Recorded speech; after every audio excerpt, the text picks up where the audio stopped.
Alex Teehee was murdered. Alex Teehee deserves justice, and justice is not being served. While Alex Teehee's sister Jenna Thompson might have a jaundiced view about her brother's death, she isn't the only one. It's felony murder. It's pure and simple. No question about it. No question. It's felony murder. Mike Osborne is a retired Dade County homicide detective who's looked at the case and can't believe no one has been prosecuted. I ran this case by people that I know that are still working, still prosecuting, and it's a no-brainer. But don't tell that to the Charlotte State Attorney's Office, which 3 years after Alex Teehee died on this Charlotte County road, has yet to take anyone to trial. We thought, there would be arrest right away, and these boys would be held responsible for what they did, and it didn't go that way. Alex Teehee, a 20-year-old father of two, was killed July 13, 2008, when, as his mother admits, he made the foolish decision to try to get some free ecstasy from people he knew who were dealing the drug. He was stupid to even go meet them, but anyway, yeah. So they just were meeting him, and he didn't come out of that meeting alive, and no one's being held responsible. Witnesses say there was an altercation where Teehee was struck with an object, fell to the ground, then the teens got into a car, crossed the center line, struck Alex at a high speed, looped around, going off the road, and then sped away. I promised him in the hospital, no matter what, I would fight for justice and make sure that the people that were responsible were held accountable. Within hours of the accident, Teehee's sister had a good idea who was responsible because the family was given his cell phone, which had messages including these profanity-laced death threats given to Alex an hour before the incident. So wait till I come see you, I'm the one that checked the messages, and my heart sank. I didn't even know what to do. I went and told my parents, I said, you guys have to hear this. Stop calling the phone. I'll kill you. Because this was no accident. This was murder. And while the state was able to determine that Ralph Loosman was the driver of the car, passenger Michael Sylvester made the death threats, and a third teen, Matt Tricario, was with the others, no murder charges have been filed. Just crazy. It's not like this is a cold case and we don't know who did it and we have to go on this search for people. We have everybody. While the medical examiner labeled Teehee's death a homicide, the Charlotte State Attorney's Office came up with a new theory. It said Teehee was in the car and had fallen out. They charged Loosman with vehicular homicide and manslaughter, but dropped the charges right before it went to trial. Experts say the State Attorney's Office theory doesn't go with the forensic evidence. He kills me. I can't go on.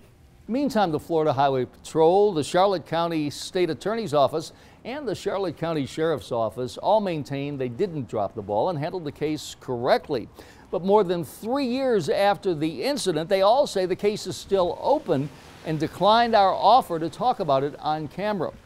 As for Alex Teehee's family, they are convinced the ball was dropped and justice was not served. And they say they believe the reason is because one of the men in the car has relatives here in the Charlotte County Sheriff's Office. His brother's a deputy for the Charlotte County Sheriff's Department, and Charlotte County's prosecuting the case. His mom's a dispatcher, and she's been a dispatcher for 15 years. We want to force them to do what it seems like they don't want to do. And what the State Attorney's Office doesn't want to do is file first-degree murder charges and let a jury decide. Until that happens, Teehee's family says there'll be no justice for Alex. Mike Deason, 10 News. $820,000, that's how much a Pasco jury awarded an employee of a doctor who fondled her breasts while he was training her. 10 News investigator Mike Deason, who first uncovered the allegations 4 years ago, says in addition to the huge judgment, Dr. Dhaliwal is also facing jail time. No comment. Dr. Dhaliwal, no comment. Please don't touch me, sir. Dr. Dhaliwal, get your hands off me or I'll cut the bailiff and have you arrested for assault. No comment was the order of the day from Dr. Gunwalt Dhaliwal, who was convicted of fondling a physician's assistant while showing her how to perform a procedure. He entered into my shirt, and then he entered both hands into my bra, and removed my breasts. He continued to fondle my breasts and my nipples with both hands. You've been convicted on criminal charges, $800,000 in civil charges, and you face other criminal charges.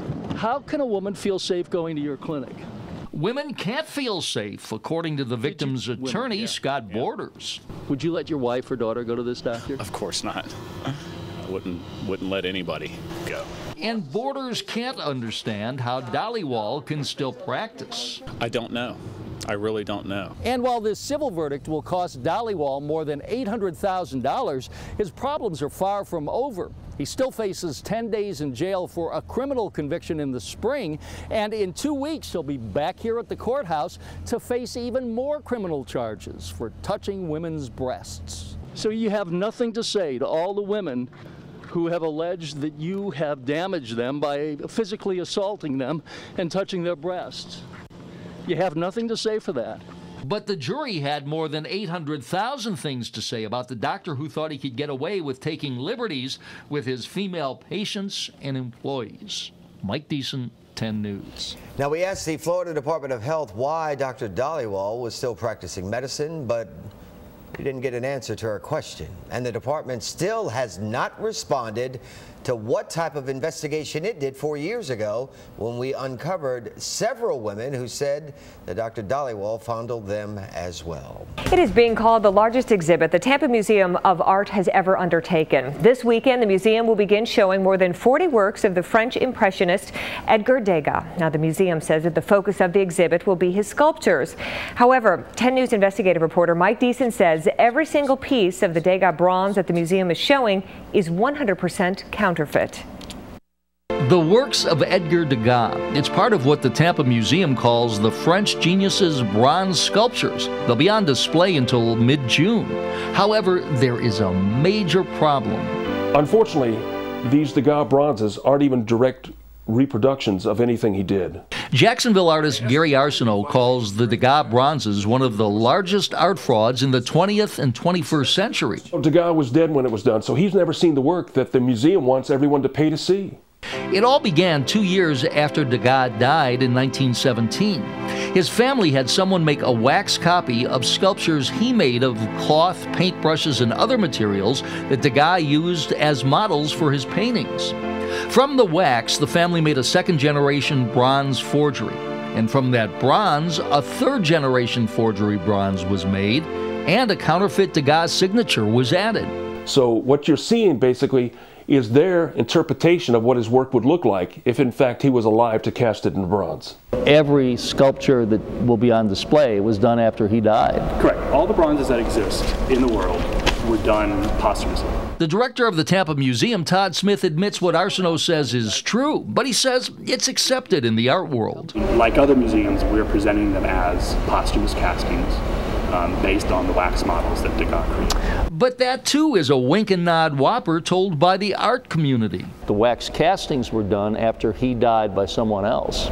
Well, he created multimedia works. We refer to them as wax. But they weren't wax. They consisted of a lot of material. Another major problem is a code of ethics major museums, including the Tampa Museum, subscribe to. It says all bronze castings from finished bronze, all unauthorized enlargements, and all transfers into new materials, unless specifically condoned by the artist, should be considered as inauthentic or counterfeit. That was a way, and still is a way, to protect living artists going forward. It was not meant to go back in time and chastise what had already happened. And critics say what the Tampa Museum is doing is similar to as if I say, I don't want this original image of me that you're seeing right now ever to be reproduced. But then after my death, someone reproduces that image in wax, and it changes just a little bit. And then from that wax image, a bronze casting is made, a little bit different than the original. And from that first bronze, a second bronze is cast and passed off as my work with my signature, even though I expressly said I didn't want it to happen, and the reproduction and then the subsequent counterfeits were all done after I was dead.